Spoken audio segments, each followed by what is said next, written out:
오늘의 헤드라인입니다. 가수 겸 배우 설리의 죽음 이후 악성 댓글을 더는 묵과해서는 안 된다는 인식이 확산하고 있습니다. 악성 댓글 작성자를 찾기도 힘들고 처벌 수위도 낮아서 인터넷 실명제를 도입해야 한다는 목소리가 힘을 얻고 있습니다.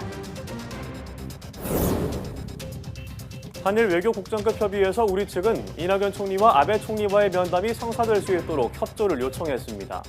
이외에도 일본의 수출 규제 조치 철회를 요청하고 후쿠시마 원전 처리 오염수 문제에 대한 일본 측의 투명한 정보 공유와 신중한 판단을 당부했습니다. 얼마 전 태풍 하기비스가 일본을 강타하면서 후쿠시마 원전 사고 방사성 폐기물이 폭우에 대량으로 유실됐습니다. 하지만 아직 정확한 양이나 떠내려간 경로가 확인되지 않아서 불안감이 커지고 있는데요. 자세한 내용 과학분석에서 알아봅니다. 체르노빌과 후쿠시마 같은 원전 사고가 발생하면 방사능 때문에 사람이 접근할 수 없습니다. 이런 사고 현장에 사람 대신 로봇을 투입한다면 안전하고 효과적일 텐데요. 오늘 주민피플에서는 사람을 위한 로봇을 만드는 박정원 박사와 함께 이야기 나눠봅니다.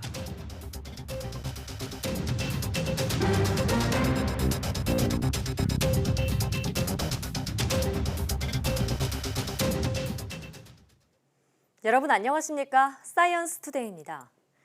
가수 겸 배우 설리의 안타까운 죽음으로 악성 댓글을 더 이상 묵과해서는 안 된다는 인식이 확산하고 있습니다. 하지만 익명성 때문에 막는 데 한계가 있고 적발을 해도 처벌 수위가 너무 낮아서 인터넷 실명제 등 대책을 적극 논의해야 한다는 지적이 나오고 있습니다. 김선희 기자입니다.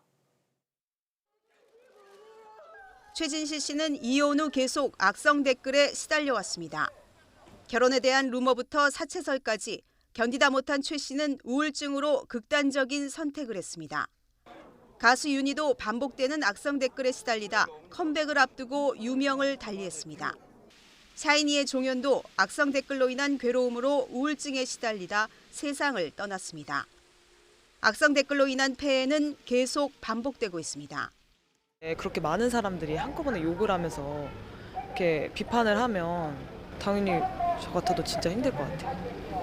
악성 댓글 하시는 분들이 보이지 않는 살인자잖아요. 그러니까 이제 특정 이제 뭐 연예인이다라고 해가지고 그런 식으로 하는 거는 조금은 안 좋은 것 같고요. 모욕죄와 명예훼손죄 등으로 고소가 가능하지만 처벌 수위는 매우 낮은 형편입니다.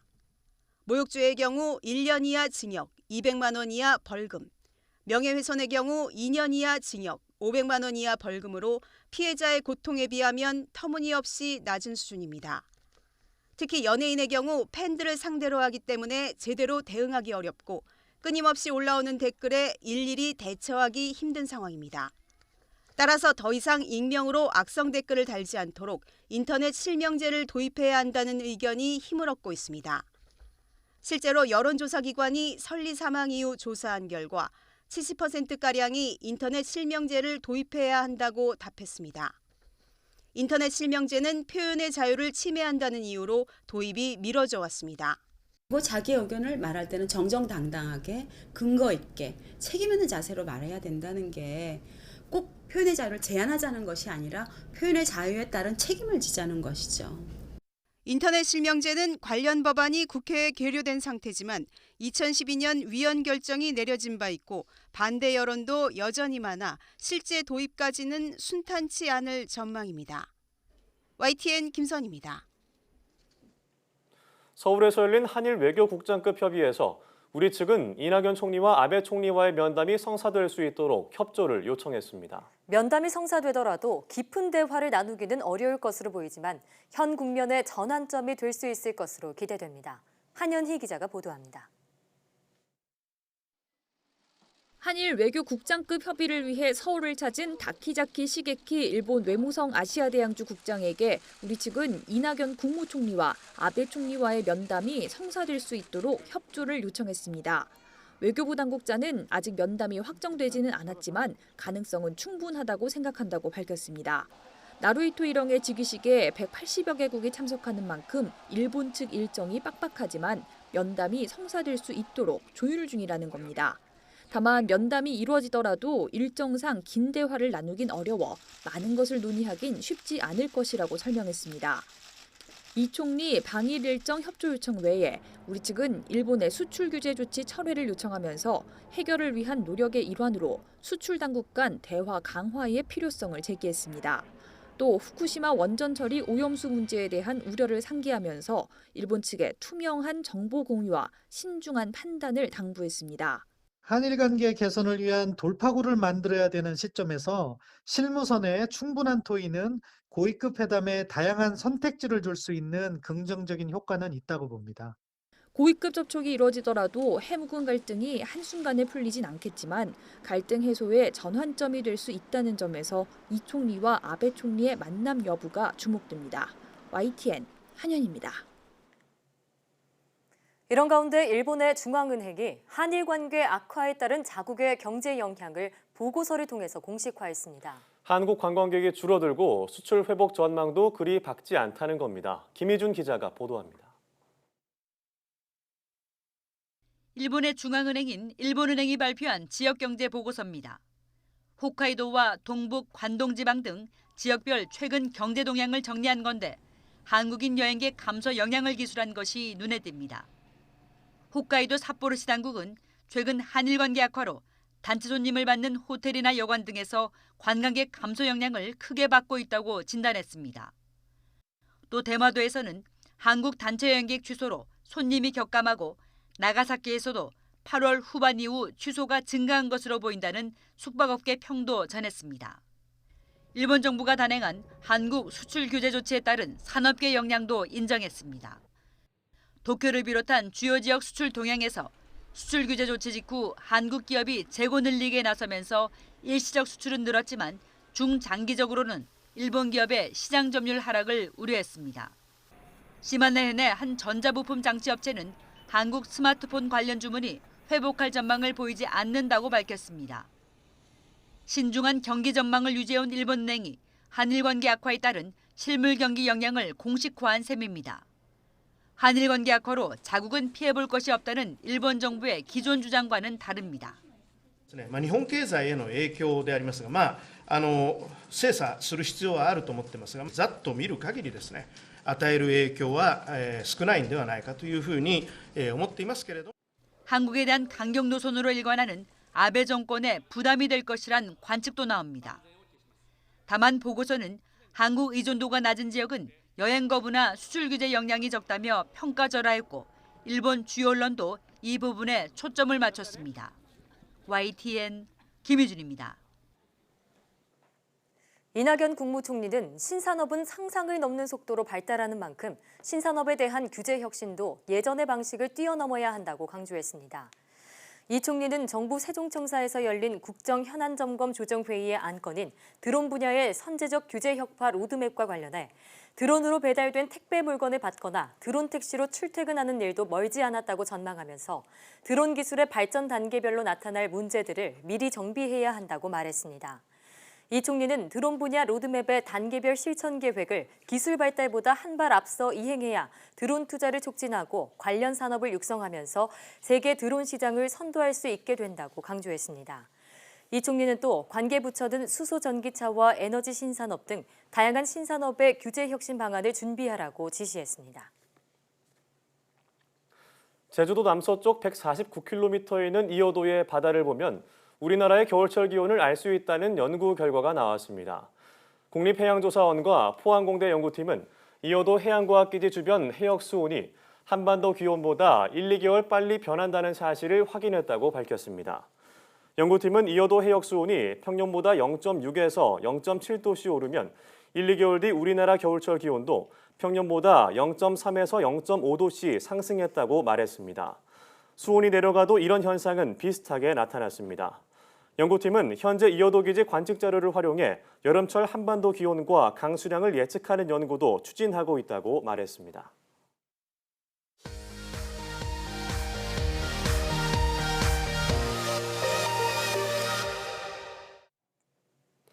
화제 뉴스를 골라 과학 기자의 시선으로 분석하는 과학 본색 시간입니다. 네, 오늘은 이동은 기자와 함께합니다. 어서 오세요. 안녕하세요. 네, 오늘 어떤 이야기 나눠볼까요? 네, 얼마 전에 이 태풍 하기비스가 일본을 강타하면서 큰 피해를 가져왔습니다. 뭐 수십 명의 사상자가 지금도 계속 나오고 있고 네.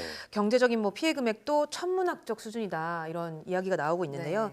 여기에 또 한 가지 우리 국민의 우려를 낳은 일이 있었죠. 이 후쿠시마 원전 사고로 생긴 방사성 폐기물이 포구에 유실됐다 이런 소식이 전해졌습니다. 예. 네, 뭐 경위는 더 지켜봐야겠지만 태풍이 올 것을 알면서도 하천변에 그대로 뒀다는 게 사실 좀 이해가 잘 안 되는데요. 네. 자, 아직 정확한 양이나 뭐 떠내려간 경로가 확인되지 않아서 불안감이 커지고 있는 것 같은데 네. 자세한 내용 전해주시죠. 네, 우선 이 방사성 폐기물이 유실된 곳은 이 후쿠시마현의 다무라시입니다.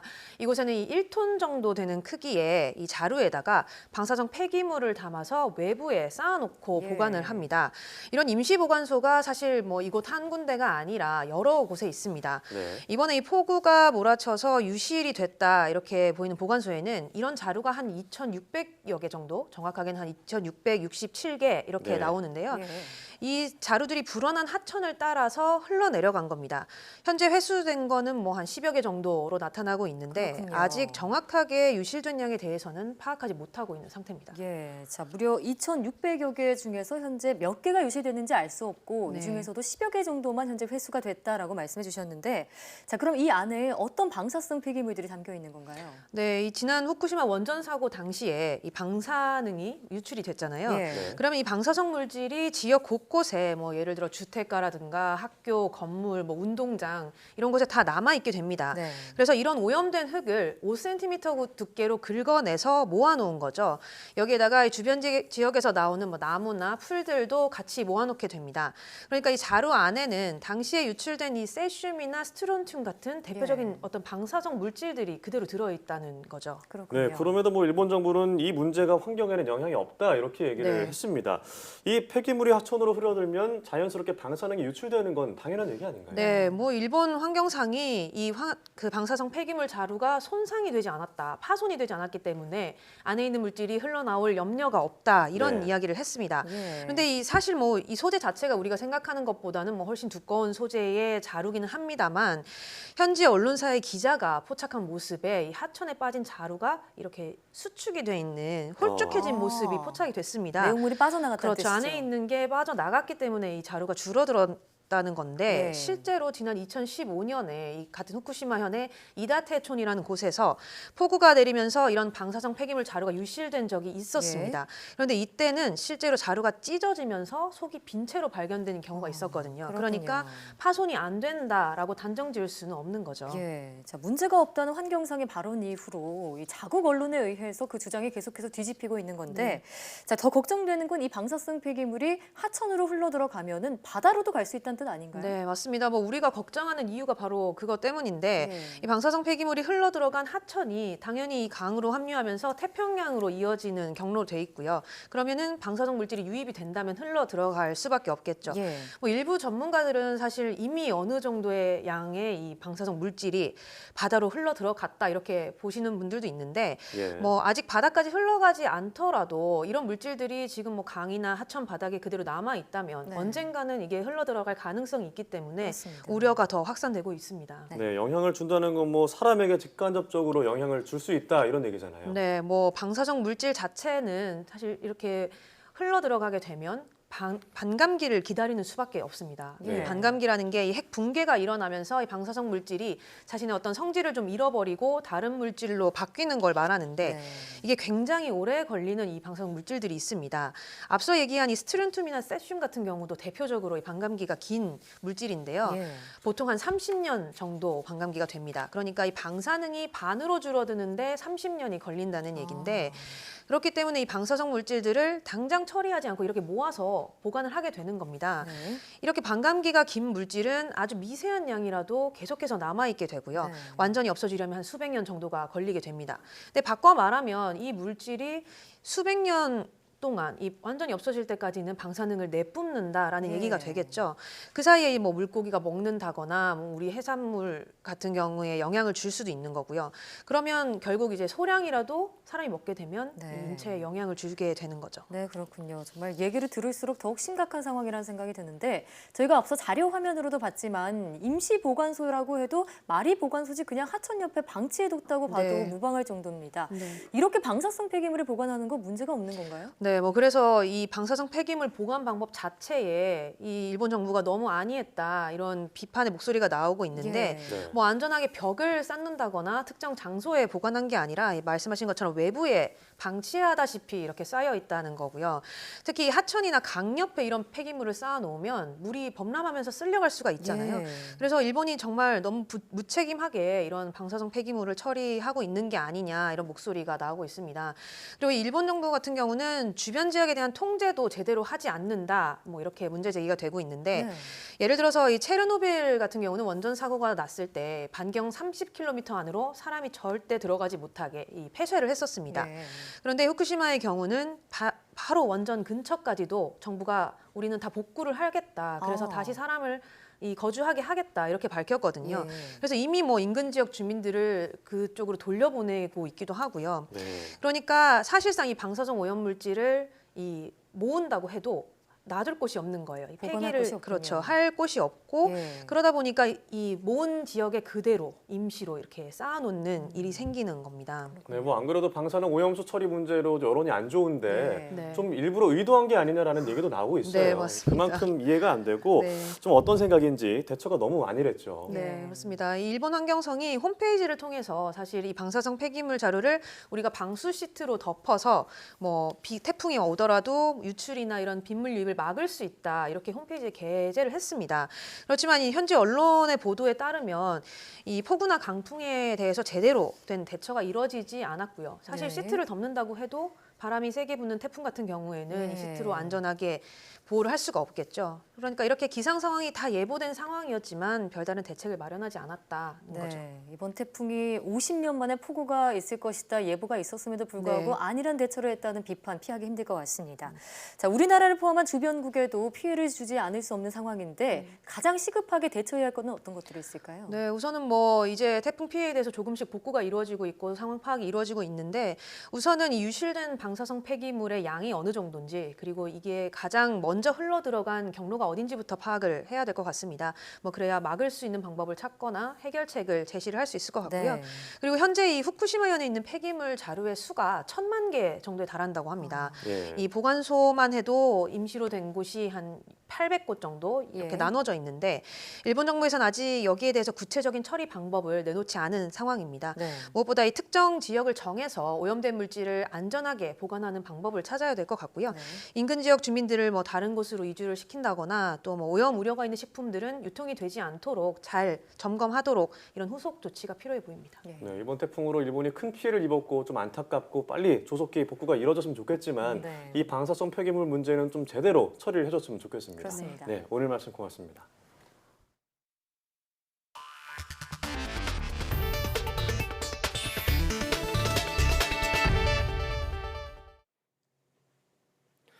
교육부가 미성년 공저자 논문 등 부정 의혹이 제기된 서울대 등 15개 대학에 대한 특별 감사 결과 115건의 미성년 논문이 추가 확인됐다고 밝혔습니다.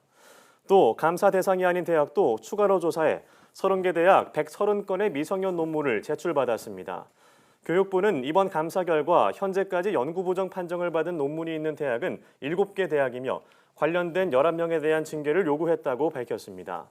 이번 특별감사에는 조국 전 법무부 장관의 딸이 고교 시절 단국대에서 2주간 인턴을 하고 제1저자로 등재된 논문도 포함되었습니다. 교육부는 조 전 장관의 딸의 논문에 대한 검증 지연을 이유로 단국대에 기관 경고를 내렸고 단국대의 조사 결과가 나오면 후속 조치를 할 예정이라고 밝혔습니다. 교육부는 이와 함께 연구 부정 행위에 대한 징계 시효를 현행 3년에서 5년 이상으로 연장하는 방안을 추진하기로 했습니다. 야생 멧돼지가 아프리카 돼지열병의 새로운 복병으로 떠오르면서 접경 지역은 멧돼지 사냥에 총력을 기울이고 있습니다. 하지만 여전히 일부 지역에서는 총기 사용이 제한돼 멧돼지 퇴치에 어려움을 겪고 있습니다. 지환 기자입니다. 야간에 민통선 이북 지역에서 사살된 멧돼지입니다.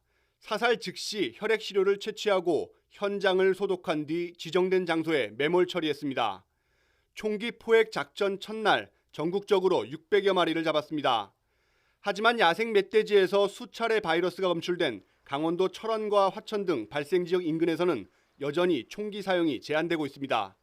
사살하라는 명령이 안 떨어져 갖고 부대에서 그래서 일단 현장 확인만 한 거예요. 아마 환경부 쪽에서 군단 쪽으로 가는지 군단에서 어차피 이 군부는 지휘 체계니까 우리가 지시가 없으니까. 발생 지역에 일단 울타리를 설치한 후 총기 포획을 시도할 예정. 하지만 그 사이 감염 야생 멧돼지 이동 반경이 더 넓어질 수 있다는 지적이 나옵니다. 철원 접촉 지역 ASF 양성 나온 데 있잖아요, 멧돼지. 네네네. 그 지역은 못 하고 있는 거죠. 그 지역은 뭐 왜 못하냐면 철책을 지금 두르고 있거든요, 방어선 치느라고. 네네네.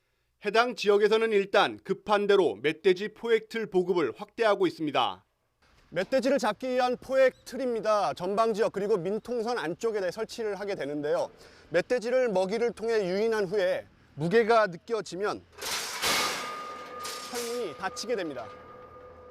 자치단체가 제작해 군부대에 전달하고 있는데 추수가 끝나 멧돼지 먹잇감이 부족해지는 시기에 집중적으로 설치할 예정입니다. 그 산속이라든가 그런 부분보다는 그 군부대 주변 지역에 기존에 멧돼지들이 내려오던 지역들이 있습니다. 그러니까 그런 지역에 갖다 놓고 총으로 쏘고 쇠로 된 틀을 깔고 아프리카 돼지열병 발병 한 달, 접경 지역은 멧돼지와 전쟁을 치르고 있습니다. YTN 지환입니다. 치매의 가장 큰 원인인 알츠하이머병을 피검사만으로 조기에 진단할 수 있는 방법이 개발됐습니다. 독일 연구팀은 혈액 속 특정 단백질의 3차원 구조를 분석하는 기술을 개발했다며 이 방법을 통해 알츠하이머병을 지금보다 10년 이상 빨리 진단할 수 있다고 밝혔습니다.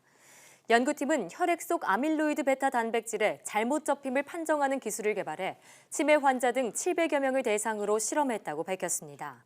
그 결과 단백질의 잘못 접힘이 확인된 사람은 14년 내로 알츠하이머병 진단을 받을 확률이 그렇지 않은 사람의 23배에 달했다고 연구팀은 밝혔습니다. 이번 연구가 상용화되면 저렴하고 간단하게 알츠하이머병 고위험군을 증상 발생 이전에 진단하는 것이 가능할 것으로 보입니다. 국내 연구진이 염증성 장질환을 억제하는 새로운 방법을 발견했습니다. 서울대 연세대 아주대 공동연구팀은 생쥐 실험을 통해 특정 유전자가 장내 염증을 제어하는 원리를 찾아냈다고 밝혔습니다. 연구팀은 특정 핵수용체가 결핍된 생쥐에 장내 염증을 유도한 결과 정상쥐보다 염증이 더 심해졌고 생존율 또한 낮았다고 말했습니다. 이어 생쥐의 장 조직을 분석한 결과 해당 핵수용체를 만드는 유전자가 염증 촉진 유전자를 억제해 염증을 막고 세포나 조직의 회복을 도왔다고 밝혔습니다. 고지혈증 치료제인 스타틴의 대표적인 부작용, 근육통을 없앨 실마리가 풀렸습니다. 캐나다 맥메스터드 의대 연구팀은 스타틴 복용 후 나타나는 근육통의 원인을 규명했다며 비타민 E가 근육통을 줄일 수 있다고 밝혔습니다. 연구팀은 스타틴은 근육세포로 들어가 산화 반응을 유발하는데 근육세포가 이에 대응해 항산화 물질을 만드는 과정에서 근육통 유발 물질이 방출된다고 설명했습니다. 연구팀은 비타민 E를 투여한 결과 근육통 유발 물질이 감소하는 것을 확인했다며 스타틴과 함께 투여할 수 있는 후보 물질을 찾기 위해 추가 연구를 하고 있다고 말했습니다. 미국과 캐나다 등의 농민들이 우리나라의 선진 농법을 배우러 한국에 왔습니다. 미생물을 활용한 지속가능한 친환경 농법인데요. 화학 비료를 쓰지 않고 땅심을 돋우는 농법이 농업 선진국 수출길에 오를 수 있을지 주목됩니다. 김범환 기자입니다. 전남의 대표적 친환경 농업단지입니다. 30년째 하우스 농사를 짓고 있는 윤기병 씨는 5년 전부터 유기농법으로 과감하게 바꿨습니다. 처음에는 시행착오가 있었지만 이제는 품질이 높아지고 소출이 늘면서 소득이 배 가까이 올랐습니다. 수확량이나 제품은 어느 누가 우리 재포장에 들어와도 참 잘 돼 있구나. 그리고 첫째 보면은 이 과피가 반들반들 윤이 나거든요. 미국과 캐나다 등 5개 나라의 농업인들이 우리나라를 찾았습니다. 젤라틴과 키틴 분해 미생물 등 미래 지속 가능한 친환경 농법을 배우기 위해서입니다. 8 times per year, times a year. as compared to 4 times Right. per year, So they have with a double. addition of GCM. So 100% increase. Right. 피망과 부추, 고추, 가지 등의 농장을 둘러본 외국 농민들은 놀라움을 금치 못했습니다. GCM farming can potentially affect agriculture around the world. It's a very powerful technology that I believe the rest of the world is looking for. 미생물 농법을 도입한 우리나라 농민은 12,000여 명. 전북 순창군 등은 직접 대규모 배양센터를 만들어 지원하고 있습니다. 이러한 친환경 GCM 농법이 저희 국내뿐만 아니라 전 세계적으로 이게 전파되어서 전 세계적으로 친환경 농법이 더욱더 활성화되고 전파되는 그런 계기로 삼고자 하고 있습니다. 이미 미국 정부는 젤라틴과 키틴 분해 미생물 제재를 시험 재배하도록 허가한 상태. 우리나라의 친환경 미생물 농법이 동남아시아에 이어 농업 선진국에도 수출될 수 있을지 관심이 쏠리고 있습니다. YTN 김범환입니다.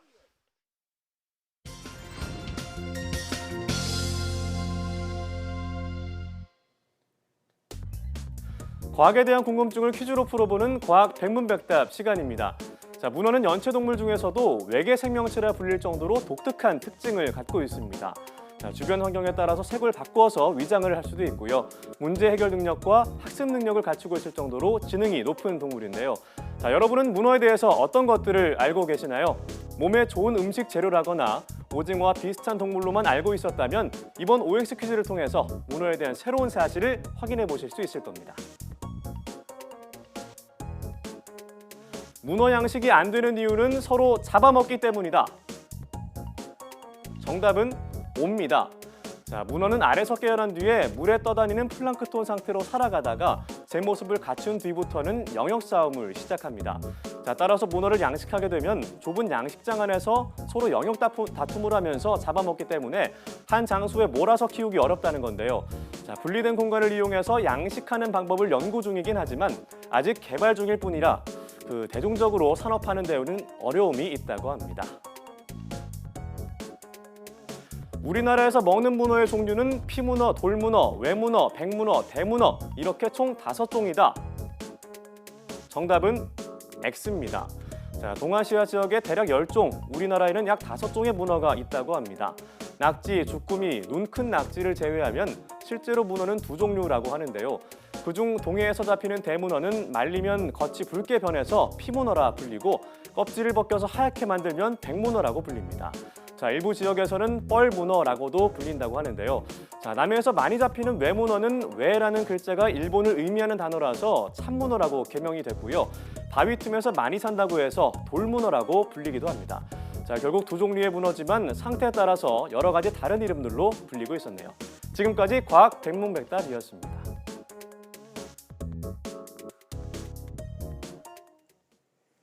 갑자기 집중호우가 쏟아졌을 때 도로가에 있는 빗물바지가 막혀 있다면 침수 피해로 이어집니다.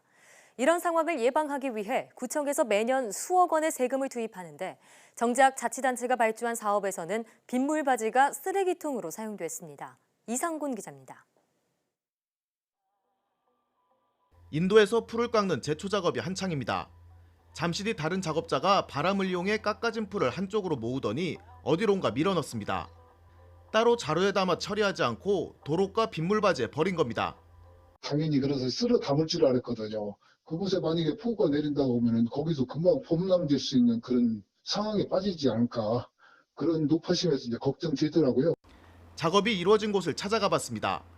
빗물바지를 열어보니 풀들이 쓰레기와 뒤엉켜 하수도와 연결된 관입구를 막아버렸습니다. 지난해 대전에서는 갑작스러운 폭우에 도로 곳곳이 침수되는 피해가 발생했습니다.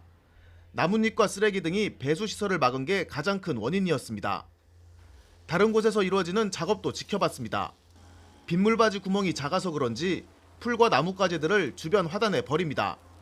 뒷정리 역시 엉망입니다. 현장에 버려진 깎인 풀들입니다. 비가 와 갑자기 쓸려 내려온다면 빗물바지를 덮어 물 흐름을 막게 됩니다. 사업을 발주한 자치단체는 관련 사실을 전혀 모르고 있었습니다. 작업자들이 이제 그 빗물바지에다가 우리 제초 작업한 걸 쓸어넣는 이런 행위에 대해서는 업체에다가 충분히 이야기를 해서 그런 일이 없도록 이렇게 지도감 쪽에 철저히 기하도록 하겠습니다. 자치단체마다 빗물바지와 하수관 관리를 위해 매년 수억 원에서 수십억 원의 혈세를 투입하고 있습니다. 하지만 관리감독기관에서 발주한 사업에서마저 비양심적인 행위가 이어진다면 침수 피해는 반복될 수밖에 없습니다. YTN 이상군입니다.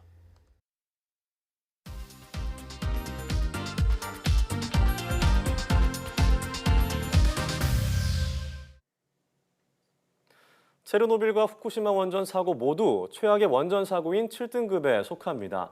7등급 원전 사고란 인류와 생태계에 광범위하게 영향을 끼친 중대한 원전 사고라는 얘긴데요. 네, 원전 사고가 발생하면 방사능 때문에 사람이 접근할 수 없기 때문에 사고 대응 로봇 개발에 더욱 힘쓰고 있는데요. 오늘 주민피플에서는 한국원자력연구원 로봇응용연구실 박종원 박사와 함께 이야기 나눠보겠습니다. 어서 오세요, 박사님. 네, 반갑습니다. 네, 반갑습니다. 자, 로봇응용연구실 많은 로봇 분야 중에서도 원자력과 관련한 로봇을 개발하고 있다고 들었는데요. 어떤 연구를 하고 계시는지 소개 부탁드릴게요. 네, 로봇 응용 연구실에서는 원자력 에너지를 좀 더 안전하게 활용하기 위해서 다양한 로봇 기술을 개발하고 있습니다. 네. 고방사선 구역이나 수중 그리고 협소 지역 같은 경우에는 이제 작업이 굉장히 접근하기도 어렵고 위험합니다. 사람들이 접근할 수가 없죠. 네, 맞습니다. 네, 그래서 이제 이러한 곳에 이제 로봇 기술을 활용할 경우에 각종 설비를 보다 안전하게 검사하고 유지 보수 작업을 효과적으로 수행이 가능합니다. 저는 원자력 연구원에서 이제 이와 같은 이런 극한 상황에서 이런 재난 상황이 발생했을 때 이 암스토링이라는 사고 대응 로봇을 개발하고 있습니다. 사고 대응을 하기 위해서 실제로 로봇을 직접 개발하고 전자장비를 디자인하고 그리고 팀원들과 함께 제어 프로그램도 개발을 하고 있습니다. 이름이 독특해요. 암스트롱 하면 뭐 우리가 알고 있는 유명한 우주 비행사가 있지만 형태를 보니까 굉장히 강한 팔의 느낌이 있는데 암스트롱, 강한 팔이다 뭐 그런 의미도 있는 건지. 설마. 맞습니다. 실제로 장명을 할 때 강한 팔 암스트롱이라는 이름을 따와서 장명을 했습니다. 네. 좀 자세히 설명을 해주시죠. 네, 알겠습니다. 암스트롱 로봇은 이제 사고 상황에서 활용을 하기 위해서 이제 쓰일 수 있는 로봇이고요. 이제 원자력 사고 상황이 이제 만에 하나 일어날 수 있는 그런 사고 상황을 대신해서 사람 대신에 투입을 해서 사고를 수습하고 할 수 있는 능력을 갖춘 로봇을 개발하고 있는 것이 궁극적인 목표가 되겠습니다. 네. 다들 잘 아시다시피 이제 원전 사고는 이제 높은 방사선 양으로 인해서 직접 재난 상황에 투입돼서 이제 사람들이 직접 작업하기는 굉장히 어렵습니다. 실제로 2011년 일본 후쿠시마에서 원전 사고가 발생을 했을 때에도 발생 초기 단계에 작업자들이 직접 대응하기가 많은 어려움이 있었습니다. 따라서 이러한 사고 상황에서 재난에 특화된 로봇 기술을 적용함으로써 인명 피해도 줄이고 단기간에 사고를 수습할 수 있을 가능성이 높아지게 되는 거죠. 하지만 이제 기존에 개발한 로봇들 같은 경우는 대부분 이제 10kg 내외 정도의 무게만 핸들링 가능해서 실제 상황에서 이제 닫힌 무거운 문을 연다거나 밸브를 조작하는 등의 장치 작업을 하기에는 다소 제한적인 것들이 많았습니다. 따라서 이제 저희가 개발하고 있는 이 암스트롱 로봇은 크기는 작지만 중장비처럼 큰 힘을 낼 수가 있어서 실제로 100kg 이상의 물체를 쉽게 조작이 가능합니다. 따라서 현장에서 이제 필요한 고하중 작업의 수행도 가능하고 또 사람의 팔 골격과 똑같은 구조를 채택을 해서 사람이 실제로 양팔로 할 수 있는 작업을 그대로 모사가 가능합니다. 그리고 이제 제어 방식도 좀 특이한데요. 기존의 어떤 키보드나 마우스 이런 방식이 아니라 실제 로봇을 축소한 미니어처 로봇을 만들어서 그걸 직접 조작함에 따라서 전문적인 지식이 없이도 조작을 쉽게 할 수 있는 특징이 있습니다. 자, 그러면 좀 재난 시에 투입될 수 있는 로봇이라는 점에서 조금 더 정교하고 더 많은 기술이 들어가지 않을까 이런 생각이 드는데 지금 이 암스트롱이라는 로봇을 개발 중이신 거잖아요. 혹시 좀 어려운 점은 없으신지 궁금해요. 이제 그 사고 대응 로봇은 실제로 이제 큰 힘도 필요하지만 실제 내부 건물 내부로 들어가기 위해서는 이제 크기도 충분히 작아야 이제 대응을 할 수 있다는 그런 특징이 있습니다. 따라서 이 암스트롱 로봇은 이제 크기는 작지만 큰 힘을 내는 설계가 필요로 했고요. 이러한 요구 조건을 충족시키기 위해서 이제 유압 시스템 설계와 제어기 개발에 관해서 이제 선행 연구가 많지가 않아서 연구 초기 단계에 참고할 자료가 부족해서 많은 어려움이 있었습니다. 그렇군요. 예, 또 이제 다음으로 이제 실제로 이제 연구를 진행하는 데 있어서 네. 다양한 시나리오에서 로봇을 테스트해 보기 위해서 실제로 로봇을 여러 가지 테스트 상황에서 한계까지 밀어붙이는 그런 테스트를 많이 진행했습니다. 네. 그러다 보니까 로봇이 파괴가 된다거나 혹은 작동 불능 상태에 빠지기도 해서 네. 이때 다시 로봇을 이제 원상 상태로 복귀시키는 데 예. 많은 시간과 노력이 필요로 했었습니다. 로봇들이 고생을 많이 했네요. 네. 그럼 원래 이제 목적인 이제 원자력 사고 이외에도 또 어느 곳에 활용이 될 수 있을까요? 네, 저희가 목표로 하고 있는 대로 이제 잘 개발이 된다고 가정을 하면 네. 이제 원전 사고 외에도 이제 일반적인 재난 현장에서도 충분히 활용이 가능할 거라고 생각이 되고 있습니다. 네. 예를 들어서 이제 소방관 분들을 대신해서 이제 위험 지역에 들어가서 인명을 구조하고 수색하는 일들을 하거나 혹은 사고를 복구하는 단계에서 장애물을 신속하게 처리하고 현장을 수습하는 등의 작업에 활용이 될 수 있을 거라고 생각이 됩니다. 네. 잠깐 궁금한 게 네. 그러면은 이 로봇 개발이 언제쯤 완성이 될지 대략적으로 알 수 있을까요? 현재는 사실 개발 초기 단계에 있고요. 예. 앞으로 이제 3, 4년 정도를 여유를 두고 개발을 하다 보면 이제 저희가 원하는 목표에 도달할 수 있지 않을까 생각이 되고 있습니다. 네. 그렇군요. 자, 이뿐만 아니라 또 박사님께서는 대학원생 시절이죠. 육식 공룡인 벨로시랩터의 다리 구조를 본떠서 만든 로봇을 또 네. 개발했다고 알고 네. 있습니다. 또 네네. 오세혁 앵커가 공룡이 참 좋아하는데 네, 궁금한데요. 네, 어떤 로봇인가요? 네, 저는 이제 랩터라는 로봇을 개발한 바가 있습니다. 이 로봇은 뭐냐면 이제 공룡 랩터처럼 실제로 다리로 달리는 로봇이 되겠고요. 네. 실제로 시속 46km로 달리는 로봇이 되겠습니다. 그래서 네. 현재 세계에서 가장 빨리 달리는 로봇이 되겠습니다. 이 로봇을 개발하게 된 배경은 이제 현재 많은 로봇들이 바퀴나 무한 궤도를 이용해서 이동하는 경우가 많은데요. 이에 비해서 사람처럼 이제 다리로 이동할 경우에 다양한 험지를 쉽게 극복할 수 있는 장점이 있겠습니다. 네. 하지만 이런 그 다리로 이동하는 로봇 같은 경우에는 아킬레스건이 있는데 그게 바로 이동 속도가 현재까지는 많이 느리다는 것이 되겠습니다. 네. 그래서 저는 이러한 족형 로봇의 이동 속도를 증대시키기 위해서 실제로 생체 모방 디자인을 적용을 해서 예. 실제로 생물이 움직이는 방식을 적용을 네. 해서 작지만 민첩하고 균형을 잘 잡는 로봇을 개발한 바가 있습니다. 네, 로봇 영상만 봤지만 정말 랩터가 보이는 것 같은 네, 착각이 될 재빨라요. 정도로 굉장히 비슷하게 표현하셨는데 네네네. 이 로봇 개발 쪽으로 장르를 택하게 된 그 이유도 궁금해요. 네. 그래서 뭐 사실 저도 어릴 때부터 이제 뭐 기계나 어떤 장치들이 어떻게 돌아가는지 원리나 그런 것들에 대해서 찾아보고 공부하는 걸 굉장히 좋아했었습니다. 예. 네. 하지만 그런 원리를 안다고 해서 이제 당시에는 이제 이런 걸 가지고 내가 나중에 로봇을 만들 수 있을 거라고는 생각을 못 했고요. 그러다가 이제 제가 대학생 시절에 아이언맨이 개봉을 했었는데요. 네. 그 영화를 보면 이제 사실 가상의 스토리지만 네. 로봇을 기초부터 차근차근 이렇게 만들어서 개발해가는 과정을 볼 수가 있었습니다. 그걸 보면서 사실 이제 기계와 인공지능이 결합한 이런 형태의 이 로보틱스라는 분야가 굉장히 매력적으로 느껴졌고요. 네.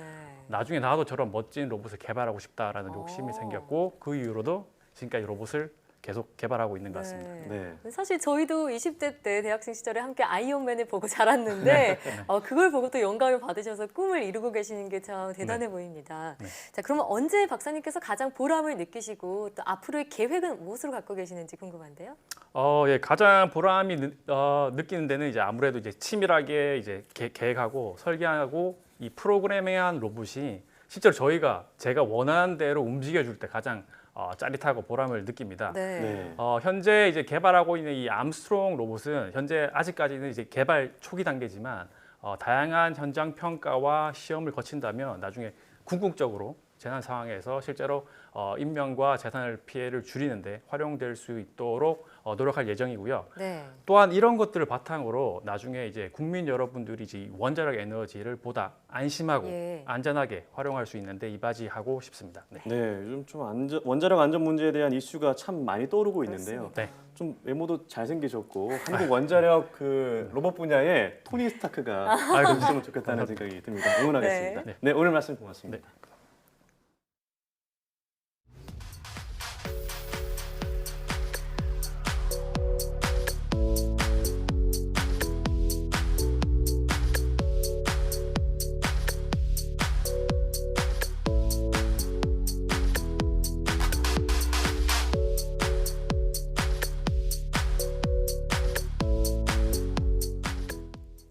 이번 19호 태풍 하기비스의 영향으로 후쿠시마 원전 폐기물이 유출된 것 이외에도 인근 공장에서 맹독성 물질인 사이아누아 나트륨이 유출되었습니다. 네, 사이아누아 나트륨은 금속 도금에 사용되는 물질인데요.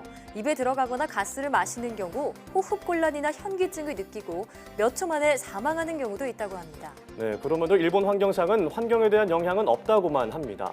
자, 이 문제는 태평양에 인접한 모든 국가가 피해 영향권에 있습니다. 국제사회가 심각하게 받아들이고 문제 해결에 힘을 모아야겠습니다. 네, 사이언스 투데이 오늘 저희가 준비한 소식은 여기까지입니다. 함께해 주신 여러분 고맙습니다.